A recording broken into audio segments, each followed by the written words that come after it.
Welcome to One Word a Day. I'm Sophie, your pilot into the universe of Chinese. Let's continue exploring Chinese lookalikes. Yesterday, we talked about the box with a cross in the middle, and that is farm, because that's how Chinese visually express allotted, household-based farmlands within the landmass under one ruler. Now, today, we have two strokes on top of that.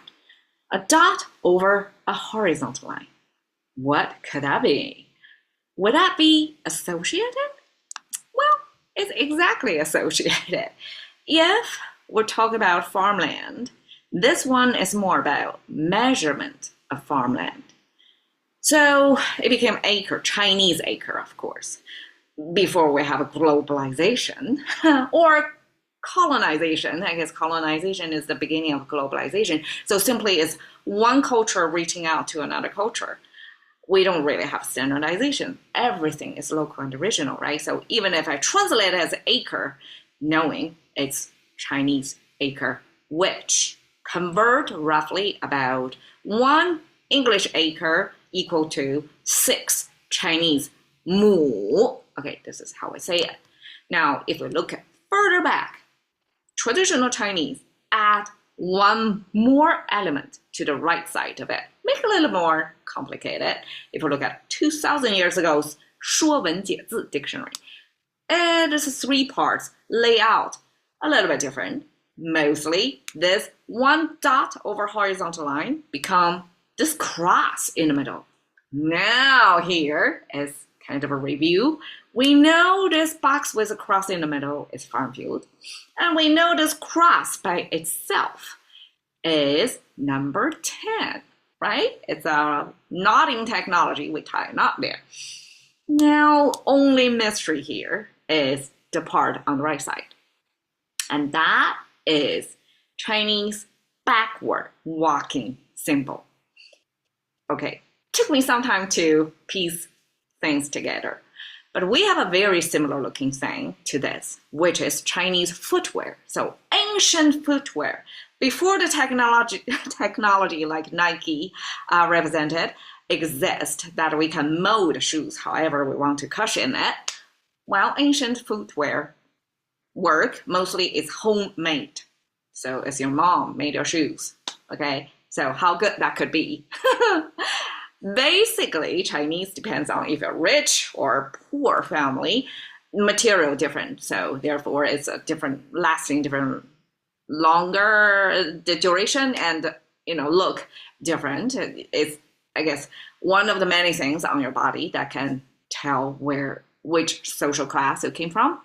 But the basic structure remained the same. The footwear would consist of 2 decks. The topper layer is touching the sole of your foot. The bottom layer touch the ground so you don't poke things through, make a bloody foot, right? So there is this protection layer. Now, this is the 2 deck. This connecting part is particularly the heel of the foot, where that's supposed to be. And if we look at the symbol with this diagonal line pointing toward the right, toward the bottom right, if we puncture that through to these 2 decks, that's the connecting, the binding thing, would connect the top and bottom layer of the footwear.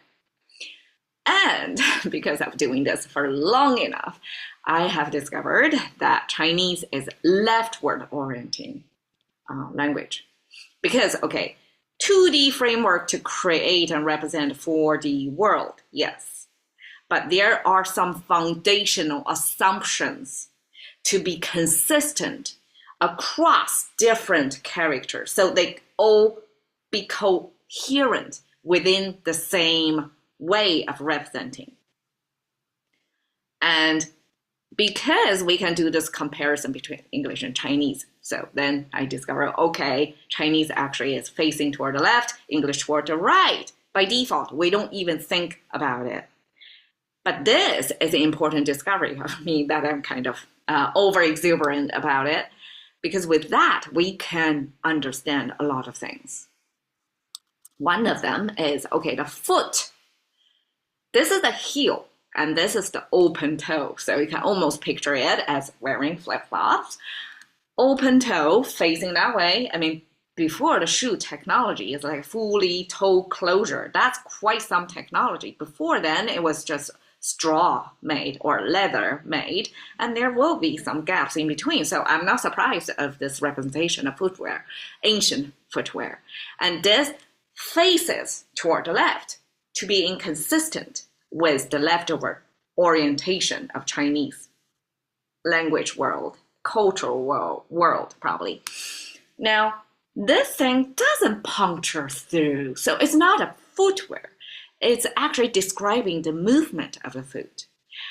It's opposing what it's orienting toward. So instead of by default, it's facing toward the left and supposed to carry your body, this foot, where supposed to carry your body toward the left, right? And that's a forward walking. Now we have this diagonal line pointing toward the opposite direction, and that signifies you're actually track backward. So instead of your footwear facing toward the left, your foot actually is moving backward. So this becomes backward walking.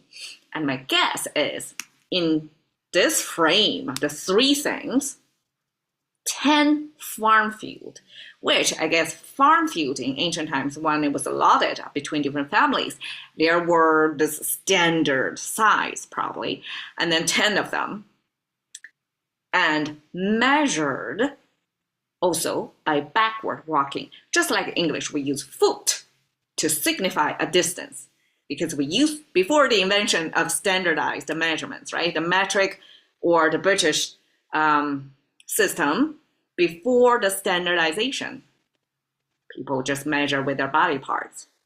And foot measuring as a distance is a common thing for both English and Chinese now we discover. But I'm not sure English actually use forward movement to measure distance. Versus here, Chinese spell it out. They are measuring by backward walking. And my guess is, because backward walking, you have to bend your knee to walk backwards. Versus forward walking, you both use your hip hinge, as well as your knee. So there are two degree of freedoms over there. And the distance you step forward probably has more rate of change than if you walk backwards. Your movement is limited by mostly your knee. And that distance is probably more fixed. And also it's more awkward to walk backwards. So it takes time to walk backwards, and therefore it's easier to count. To count 10 times of the farmland. Okay, and that is the Chinese acre origin. And we can see 2,000 years to this traditional Chinese, it got simplified into this. And now I know, like this dot over horizontal line actually means number 10. All right, examples of use. Mu, because it's acre, is a unit of measurement. As an area, so it's a two-dimensional unit of measurement. It's not exactly, functional in many ways. It's mostly just unit of measurement. So we're limited in choices here. However, I'll give you a few examples. Mu, Chan, Wan, Jin existed as a historical set phrase during the Mao's era. He was promoting, kind of trying to do this great leap thing to show that under the communism rule, that the productivity of your land, or in other cases like steel production, can leapfrog in front of the Western, the British or the American economy. So this mu chan wan jin literally means per acre, Chinese acre, produce 10,000 semikilo. Okay, this jin is roughly half of the kilometer, so 500 grams. But as one jin is 10,000. 10,000 times 500 grams. which is 5,000 kilogram. 5,000 kilograms per Chinese acre. Okay, go figure. And that was the theme song back then. I just laid it out. It existed on newspapers. Not sure about reality here. Okay, 母丘丘 means rolling hills. So it simply describes the farm field existing on rolling hills. And 泉母泉 means irrigation channels in between farmlands. And so that's the low point of the farmland, right? Because irrigation, that's water travel channel. And mu, in this case, doesn't mean acre anymore. It actually means the ridges in between the farmlands so that the water can be contained within those ridges. So 泉母 simply means the lows and highs of the farm fields. And here we got another patched farm field look. 母, thank you for your time. See you another day.